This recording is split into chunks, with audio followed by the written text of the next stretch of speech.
Allah Subhanahu wa ta'ala telah memberikan anugerah banyak kepada kita. Lebih-lebih kepada bangsa kita diberikan oleh Allah kemerdekaan dari penjajahan. Yang menjadi permasalahan sekarang ini, merdeka ini tidak hanya lepas dari imperialisme, tidak bisa lepas dari penjajahan, tapi kita sebagai bangsa belum bisa terhindar dari beberapa kalangan atau oknum-oknum tertentu, baik dari ekonomi ataupun hal-hal yang lainnya. Yang menjadi pertanyaan adalah kita sebagai umat Islam, bagaimana kita sebagai generasi penerus bangsa mensyukuri nikmat kemerdekaan atau hurriyah. Tidak lain adalah kita sebagai umat Islam khususnya dan sebagai anak bangsa harus bekerja, harus menambah wawasan agar kita tidak ketinggalan dari bangsa-bangsa yang lainnya. Ma'asyiral muslimin rahimakumullah.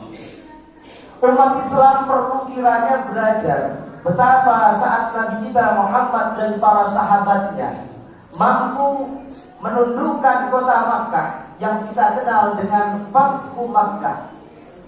Umat Islam perlu belajar saat Fathu Makkah, umat Islam hampir 10.000 tentara memasuki kota Makkah. Umat Islam mendapatkan kemenangan yang luar biasa. Bahkan pesan Nabi kepada sahabat-sahabatnya ini, Islam bukan sebagai agama yang membawa peperangan, tapi bagaimana Islam ini selalu mendengungkan perdamaian. Gara-gara Islam ini baik di mata banyak orang, ternyata membawa banyak berkah. Di antaranya adalah umat Islam banyak berbondong-bondong. Lebih-lebih orang-orang yang awalnya membenci Islam akhirnya pada masuk dengan sendirinya. Yang menjadi permasalahan adalah betapa Nabi kita Muhammad sallallahu alaihi wasallam diingatkan melalui surat An-Nasr. Idza jaa nasrullahi wal fath. Saat kemenangan bagi Nabi Muhammad sallallahu alaihi wasallam dan terbukanya kota Makkah. Idza jaa nasrullahi wal fath wa ra'aitan nasa yadkhuluna fi dinillahi afwaja. Dan engkau melihat banyak manusia berbondong-bondong memeluk agama Islam. Allah mengingatkan kepada Nabi kita dan sahabat-sahabatnya, fasabbih bihamdi rabbika wastaghfir. Maka bertasbihlah engkau wahai Nabi dan juga beristighfar kepada Allah Subhanahu wa ta'ala. Ma'asyiral muslimin rahimakumullah. Kalau kita pikir apa korelasi dari Fathu Makkah, kemenangan yang dialami Nabi dan sahabatnya dengan istighfar, dengan membaca tasbih.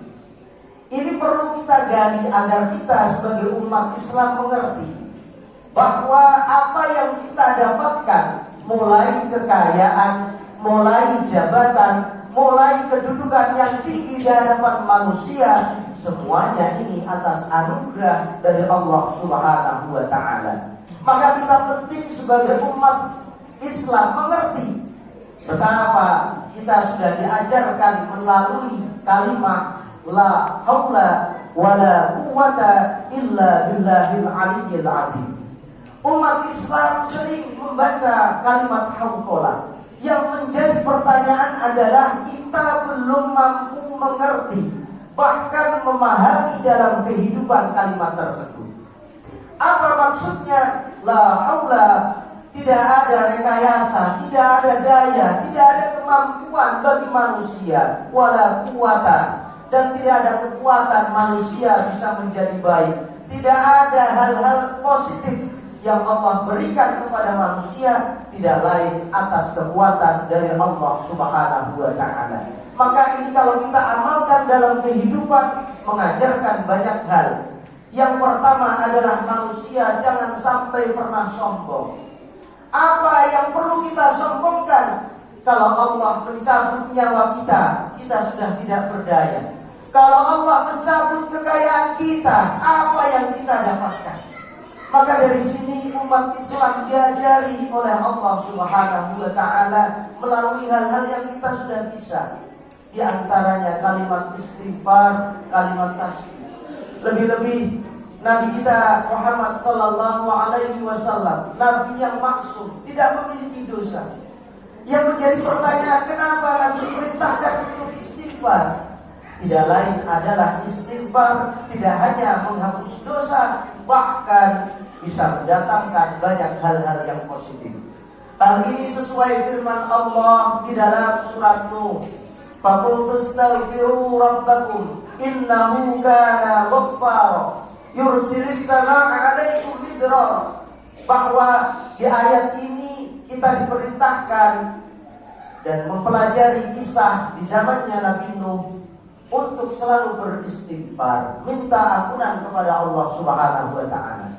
Karena dengan istighfar ini ternyata Allah akan memberikan banyak nikmat yang manusia tidak duga. Di antaranya adalah yursilis samaa'a 'alaikum midrar. Allah akan menurunkan hujan saat kita merasakan kekeringan dan yang lainnya. Yang kedua, wa yumditkum bi amwal. Di antaranya Allah akan memberikan tambahnya rizki. Seringkali manusia ini bisa cekcok bahkan membunuh sesama manusia gara-gara masalah pemasukan atau masalah rizki. Padahal rizki ini kadangkala manusia ini tidak mampu menghitung.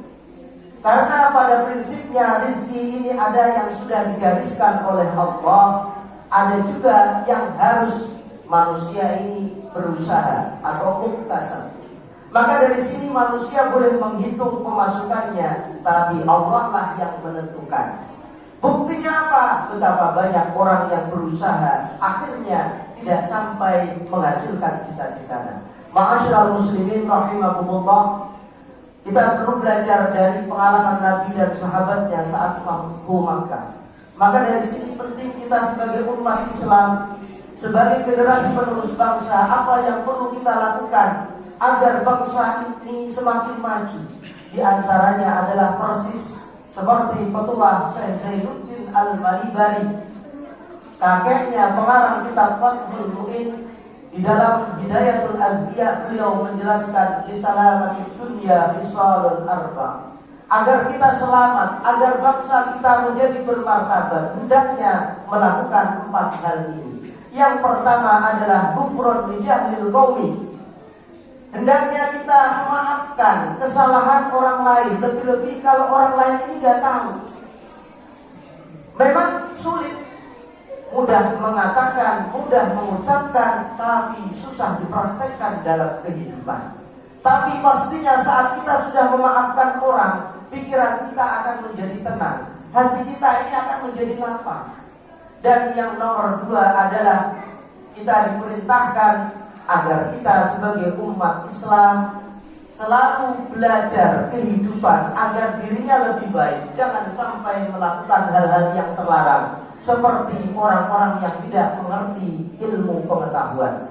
Dan yang nomor 3 adalah watakunu min sayyidil unasi alisa. Hendaklah umat Islam, bangsa ini jangan menjadi bangsa yang tamak, terlalu berharap pemberian orang lain.